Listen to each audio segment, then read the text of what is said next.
becsharadan markii annaka aan ka aragnay TV-ga iyo wax walba aan ka aragnay annagana dhaqdhaqaaqan aan bilownay si aan markaysaa horumarka dadkaas ay sameeyeen annagana aan u sameeyno marka hadda waxaan codsanaynaa oo qof kasta yar iyo weyn ka codsanaynaa inay becsharadii annagana ku horumarnay in nala garab qabtay aan rabnaa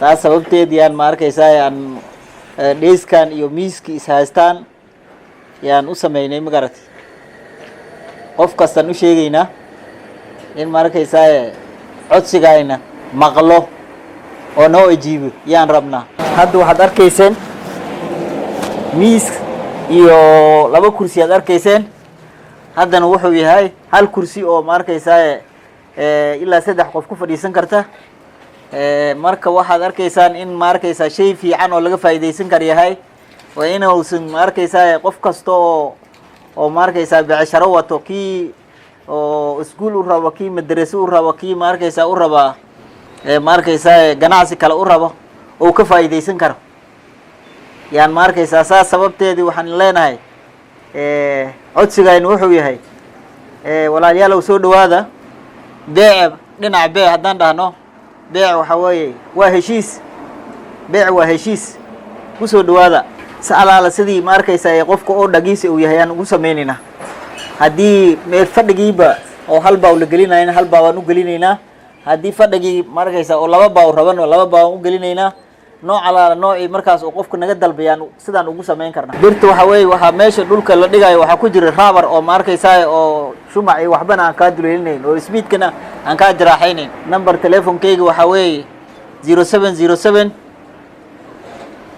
39 76 77 meesha laga helayo waxa waaye Elwaq Surface opposite Mandera Town Madrol Qabdafar soo horjeedkiis intan waxa weeye waa beesha oo ambirta lagu ciyaaro oo markaysaa oo yaana jiraan lanahay dhinaca kalena waxa weeye garoofada oo dabaqa gacantaada midigta ay markaysaa soo qabanaysa iyadana soo dhawaadaan dhahnay yar iyo weyn walaalahayn iyo madaxdayna dhamaantood. Kwa majina naitwa King Richard kutoka Migori County, lakini hapa kwa Mandera nafanya kazi na msemo staff. Sasa mimi ndio engineer ya hapa. Mimi ndio nimetengeneza hii kiti. Na hii kiti tunaanza kalia vile tumekalia hapa vile wawili. Na tena tukisimama naona naweza fungua hivi. Tena tukae hapa. Tunaweza kunywa hata chai yetu, tunaweza andika. Kila kitu tunaweza fanya hapa. Kwa hivyo ni kiti mbili na meza moja. Hatuna tukisimamisha hivi inakuwa ni kiti moja. Na tunataka kubomoa tasimama.